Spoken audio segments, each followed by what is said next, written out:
Video के current affair का revision करिए। पहला क्वेश्चन, 2013 के बाद पहले कश्मीरी वकील कौन है जिन्हें जम्मू कश्मीर हाई कोर्ट का न्यायाधीश नियुक्त किया गया है? इनका नाम है जावेद इकबाल वानी। जम्मू कश्मीर हाई कोर्ट के मुख्य न्यायाधीश कौन है वर्तमान में? गीता मित्तल। वो जम्मू कश्मीर हाई कोर्ट की प्रथम महिला मुख्य न्यायाधीश हैं। वित्तीय वर्ष 2023-24 तक वेस्टर्न कोलफील्ड्स लिमिटेड ने किन दो राज्यों में 20 नई कोयला खदान परियोजनाओं को शुरू करने का निर्णय लिया है? महाराष्ट्र और मध्य प्रदेश में। पहला अरब देश कौन है जिसने हाल ही में मंगल मिशन लॉन्च करने की घोषणा की है? संयुक्त अरब अमीरात। अगले महीने 15 जुलाई को यह मंगल मिशन लॉन्च किया जाएगा। केंद्रीय अप्रत्यक्ष कर और सीमा शुल्क बोर्ड ने अगरबत्ती निर्माताओं द्वारा आयात किए जाने वाले बांस पर सीमा शुल्क 10% से बढ़ाकर कितना कर दिया है? 25%। सरकार ने प्रधानमंत्री कृषि सिंचाई योजना की पर ड्रॉप मोर क्रॉप घटक को लागू करने के लिए कितना धन आवंटित किया है? 4000 करोड़ रुपया। मर्सर की 2020 कॉस्ट ऑफ लिविंग सर्वे के अनुसार प्रवासियों के लिए भारत का सबसे महंगा शहर कौन सा है? मुंबई है। और विश्व का सबसे महंगा शहर हांगकांग है। हाल ही में लगभग 200 भारतीय निर्यातकों के साथ 4 दिवसीय भारत के पहले वर्चुअल हस्तशिल्प मेले का आयोजन किसने किया? निर्यात संवर्धन परिषद ने। रेमन मैग्सेसे पुरस्कार 2020 को कोविड-19 महामारी के कारण रद्द कर दिया गया है। यह कौन सा मौका है जब इस पुरस्कार को रद्द किया गया है? यह तीसरा मौका है। पहली बार 1970 में और दूसरी बार 1990 में इस पुरस्कार को रद्द किया गया था। ध्यान में रखिए, पिछले वर्ष पत्रकार हैं भारत के रवीश कुमार, उन्हें पत्रकारिता के क्षेत्र में उत्कृष्ट कार्य करने के लिए रेमन मैग्सेसे पुरस्कार दिया गया था। हाल ही में केंद्रीय मंत्री जितेंद्र सिंह ने किस क्षेत्र के लिए केंद्रीय प्रशासनिक न्यायाधिकरण की 18वीं पीठ का उद्घाटन किया? जम्मू कश्मीर और लद्दाख के लिए। किस संस्थान ने कोविड-19 का मुकाबला करने के लिए अनन्या नामक एक कीटाणुनाशक स्प्रे विकसित किया है? Defence institute of advance technology ने। पुणे में स्थित है। विश्व बैंक ने पश्चिम बंगाल को कोविड-19 स्थिति से निपटने और विकासात्मक कार्यों के लिए कितने करोड़ रुपए का ऋण प्रदान किया है? 1950 करोड़ रुपए। कोविड-19 महामारी के दौरान संपर्क रहित हवाई यात्रा के लिए किस संस्थान के छात्रों ने फ्लाई जाई नामक ऐप विकसित किया है? IIT गुवाहाटी के छात्रों ने। अब चलिए आज का करंट अफेयर देखते हैं। पहला क्वेश्चन, हाल ही में वन विभाग द्वारा जारी आंकड़ों के मुताबिक गिर वन क्षेत्र में एशियाई शेरों की संख्या कितनी हो गई है? गिर वन क्षेत्र में एशियाई शेरों की संख्या हो गई है 674। ऑप्शन डी सही उत्तर है। तो हाल ही में वन विभाग ने आंकड़ा जारी किया है। 2015 में जो गणना हुआ था उसके अनुसार भारत में एशियाई शेरों की संख्या थी 523। ठीक है, इसमें 29% की वृद्धि हुई है, यानी 151 एशियाई शेर बढ़ गए हैं और कुल संख्या हो गया है 674। ध्यान में रखिए, एशियाई शेर सिर्फ गिर वन क्षेत्र में ही पाए जाते हैं। गिर वन क्षेत्र गुजरात में स्थित है। ठीक है, तो कितने प्रतिशत की वृद्धि हुई है? 2015 से 2020 में 29% की वृद्धि हुई है। ध्यान में रखिएगा। इसी के साथ जो शेरों का रेंज था 2015 में 22,000 स्क्वायर किलोमीटर था, अब ये बढ़कर 30,000 स्क्वायर किलोमीटर हो गया है। हाइडू 1 किस देश का सबमर्सिबल का नाम है जिसने हाल ही में प्रशांत महासागर के भीतर विश्व के सबसे गहरे क्षेत्र मारियाना ट्रेंच तक पहुंचने का कीर्तिमान बनाया है? तो ये किस देश का सबमर्सिबल है? हाइडू 1 चीन का। ऑप्शन सी सही उत्तर है। तो हाल ही में ये सबमर्सिबल जो है प्रशांत महासागर के भीतर विश्व के सबसे गहरे क्षेत्र जो कि मारियाना ट्रेंच को कहा जाता है, वहां तक पहुंचकर कीर्तिमान बनाया है। ध्यान में रखिए, इस मशीन के साथ कोई भी आदमी नीचे नहीं गया था, मानव रहित ये मशीन था। ठीक है, सबमर्सिबल जो है ये एक मशीन होता है जो समुद्र के भीतर गहरे पानी में जा सकता है। 10,000 मीटर की गहराई तक 4 बार ये मशीन नीचे गया। ध्यान में रखिए, 1000 किलोमीटर बराबर होता है 1 किलोमीटर के। ठीक है, यानी 10 किलोमीटर पानी के नीचे ये मशीन गया हुआ था और वहां से नमूना एकत्र किया और भूगर्भीय वातावरण का चित्र भी लिया। तो हाइडू 1 किस देश का सबमर्सिबल है? चीन का है। चीन आबादी के मामले में विश्व का सबसे बड़ा देश है। Capital Beijing. राष्ट्रपति हैं शी जिनपिंग। प्रीमियर, चीन में प्रधानमंत्री को प्रीमियर कहा जाता है। तो वहां के प्रधानमंत्री हैं ली केकियांग। संसद का नाम है नेशनल पीपुल्स कांग्रेस और मुद्रा का नाम है रेन मिम्बी। लेकिन ध्यान में रखें, अंतर्राष्ट्रीय स्तर पर चीन जो लेन देन करता है पैसों का, युआन के नाम से ही लेन देन करता है। रेन मिम्बी का यूनिट होता है युआन। राष्ट्रीय शैक्षिक अनुसंधान और प्रशिक्षण परिषद ने स्कूली बच्चों के लिए ई लर्निंग कंटेंट का प्रसारण करने के लिए किसके साथ समझौता किया है? तो हाल ही में एनसीईआरटी ने रोटरी इंडिया के साथ समझौता किया है। ऑप्शन बी सही उत्तर है, यानी रोटरी इंडिया विद्या दान 2.0 अभियान के तहत एनसीईआरटी को हिंदी भाषा में ई सामग्री प्रदान करेगा। इसके तहत पहली कक्षा से 12वीं तक के छात्रों को टीवी चैनलों में शिक्षण सामग्री प्रसारित किए जाएंगे। ठीक है, रोटरी इंडिया के बारे में जानेंगे। सबसे पहले एनसीईआरटी के बारे में जान लीजिए। इसका इंग्लिश में फुल फॉर्म होता है national council of educational research and training.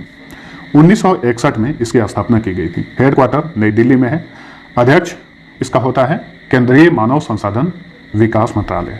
वर्तमान में केंद्रीय मानव संसाधन विकास मंत्री हैं रमेश पोखरियाल निशंक। निदेशक हैं डॉक्टर ऋषिकेश सेनापति। रोटरी के बारे में जान लीजिए। रोटरी इंटरनेशनल रोटरी क्लबों का संगठन है। रोटरी क्लबों का संगठन होता है रोटरी। ठीक है, यह पंथ निरपेक्ष यानी सेकुलर संगठन है। रोटरी दुनिया का सबसे बड़ा सेवा संगठन भी है। इसका उद्देश्य सत्य और न्याय के साथ लोगों के बीच संबंधों में सुधार करना और विश्व शांति है। विश्व भर में इसके 32,000 से अधिक रोटर क्लब हैं, जिसमें 13 लाख से अधिक लोग सदस्य हैं। ठीक है, इसका गठन 1905 में किया गया था अमेरिका में, और इसका आदर्श वाक्य है सेवा स्व से ऊपर। ऑयल इंडिया लिमिटेड का बागजान तेल का कुआं, जो हाल ही में सुर्खियों में रहा, किस राज्य में स्थित है? बागजान तेल का कुआं ये असम में स्थित है। ऑप्शन बी सही उत्तर है। ठीक है, असम, ऊपरी असम के तिनसुकिया जिले में स्थित है ऑयल इंडिया लिमिटेड का बागजान तेल का कुआं। ये तेल का कुआं 2 हफ्ते से अधिक दिनों से लीक हो रहा है और इसमें भीषण आग लगी हुई है। आप इससे समझ सकते हैं कि कितनी भीषण आग लगी है कि एनडीआरएफ और भारतीय वायु सेना की अग्निशमन की टीम आग को बुझाने का लगातार प्रयास कर रही है। हालांकि बहुत हद तक कंट्रोल किया जा चुका है।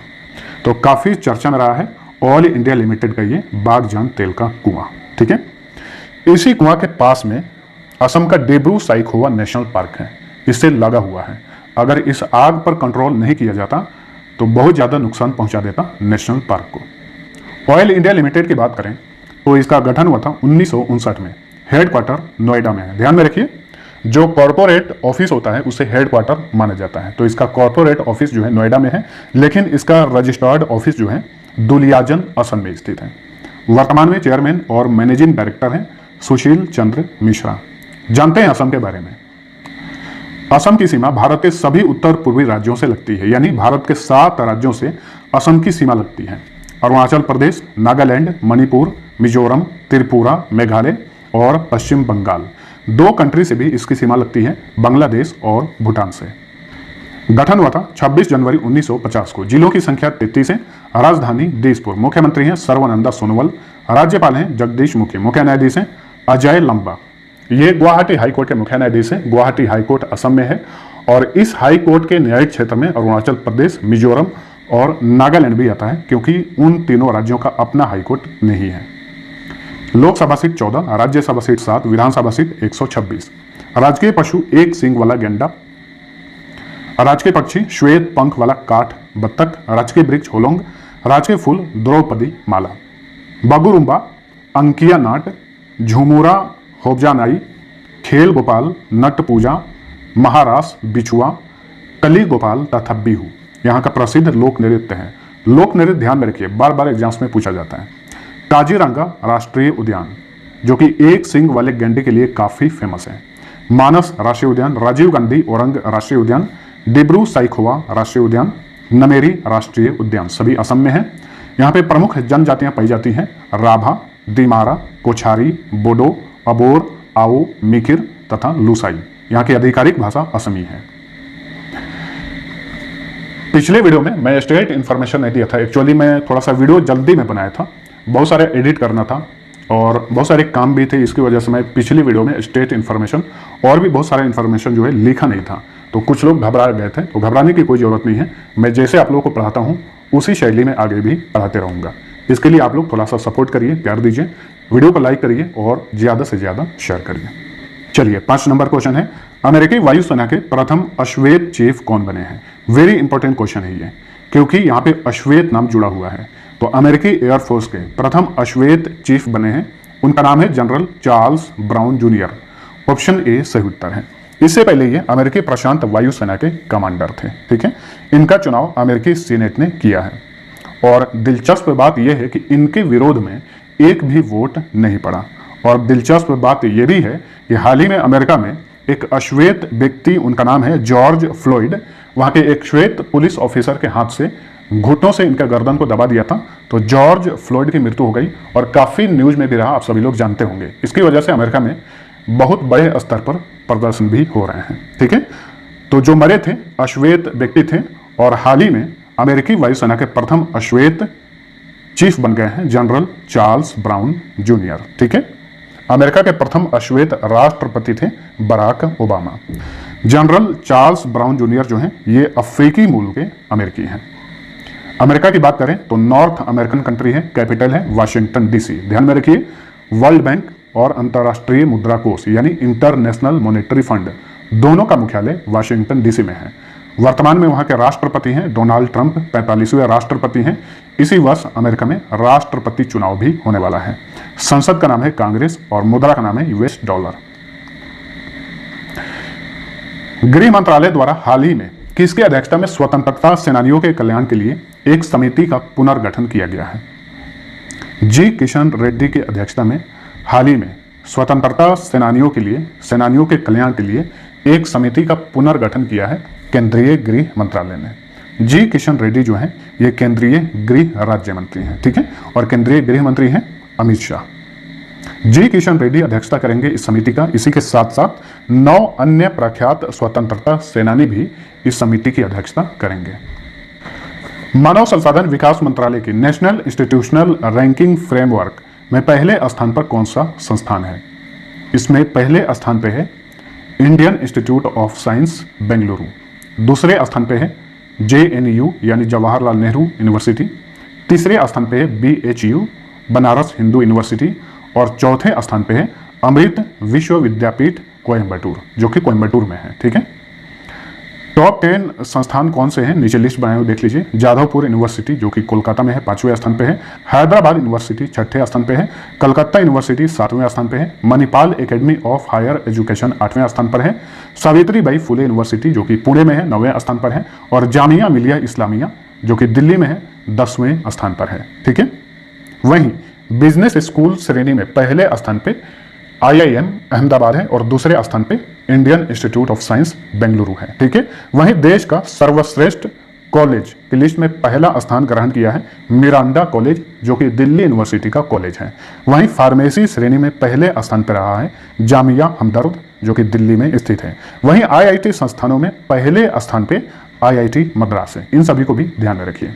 चलिए अगला क्वेश्चन है, QS वर्ल्ड यूनिवर्सिटी रैंकिंग 2021 में दुनिया के टॉप 200 यूनिवर्सिटी में भारत के कितने संस्थान हैं? ठीक है, यहाँ पे 2021 देखकर ये कंफ्यूज नहीं होना है, 2021 के लिए ये रैंक जारी किया गया है। ठीक है, तो दुनिया के टॉप 200 यूनिवर्सिटी में भारत के 3 संस्थान हैं।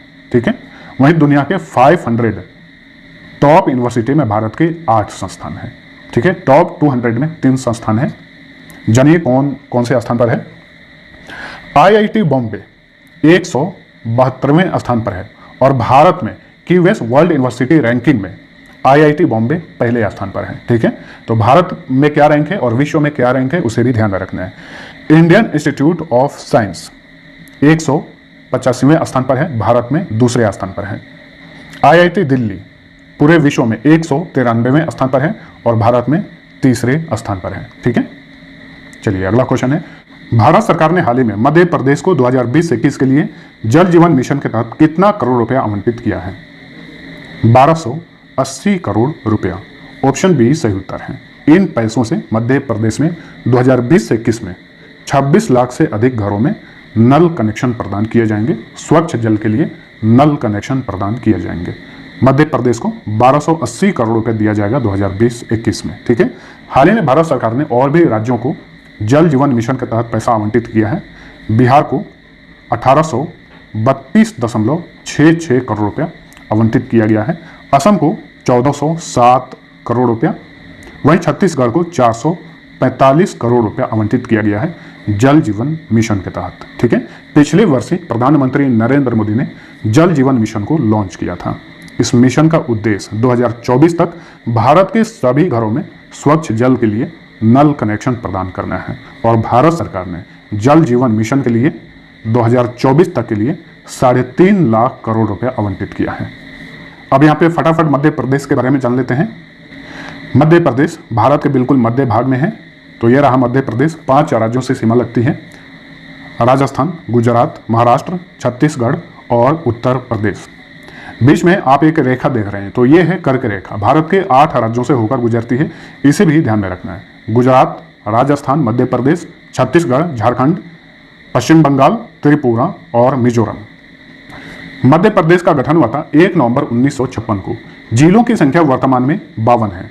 3 नए जिलों की घोषणा की गई है, लेकिन अभी अस्तित्व में नहीं आए हैं, ध्यान रखिए। चाचौड़ा, नगदा और मैहर। राजधानी भोपाल। मुख्यमंत्री हैं शिवराज सिंह चौहान। राज्यपाल हैं लालजी टंडन। मुख्य न्यायाधीश हैं अजय कुमार मित्तल। लोकसभा सीट 29, राज्यसभा सीट 11, विधानसभा सीट 230। राजकीय पशु बारहसिंगा, राजकीय पक्षी शाह बुलबुल, राजकीय वृक्ष बरगद, राजकीय फूल सफेद लिली, राजकीय फसल सोयाबीन, राजकीय खेल मलखंभ। चारकुला तथा मटकी डांस यहाँ का लोक नृत्य है। बांधवगढ़ राष्ट्रीय उद्यान, कान्हा राष्ट्रीय उद्यान, पन्ना राष्ट्रीय उद्यान, सतपुड़ा राष्ट्रीय उद्यान, वन विहार राष्ट्रीय उद्यान, पेंच राष्ट्रीय उद्यान, माधव राष्ट्रीय उद्यान तथा डायनासोर राष्ट्रीय उद्यान सभी मध्य प्रदेश में है।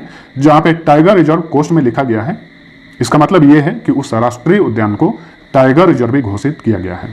तो ये मध्य प्रदेश के फेमस राष्ट्रीय उद्यान है, यहाँ से बार बार पूछे जाते हैं, ध्यान रखना है। इंदिरा सागर बांध, बारगी बांध, नर्मदा बांध, ओमकारेश्वर बांध, नर्मदा नदी, गंगा सागर बांध तथा गांधी सागर बांध चंबल नदी पर है। लंबाडी, गोंड, मुरिया, बिशनहॉर्न तथा वैगा यहाँ की जनजातियां हैं। आधिकारिक भाषा हिंदी है। हाल ही में किस देश के राष्ट्रपति पियरे नकुरुनजीजा का 55 वर्ष की आयु में निधन हो गया? ये बुरुंडी, अफ्रीकी देश है बुरुंडी, वहां के राष्ट्रपति थे पियरे नकुरुनजीजा।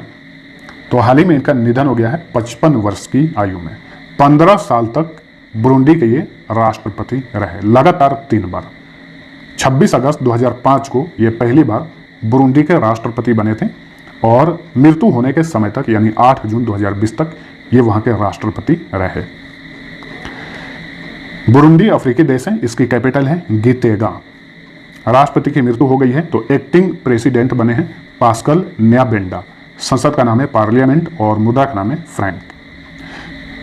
तो ये था हमारा आज का करंट अफेयर। वीडियो पसंद आया तो लाइक और शेयर जरूर करना। अब लास्ट क्विज का आंसर जानिए। पहला क्वेश्चन था, भारत सरकार ने नई योजनाओं को बनाकर गांवों में विकास की गति को तेज करने के लिए किस पोर्टल को लॉन्च किया है?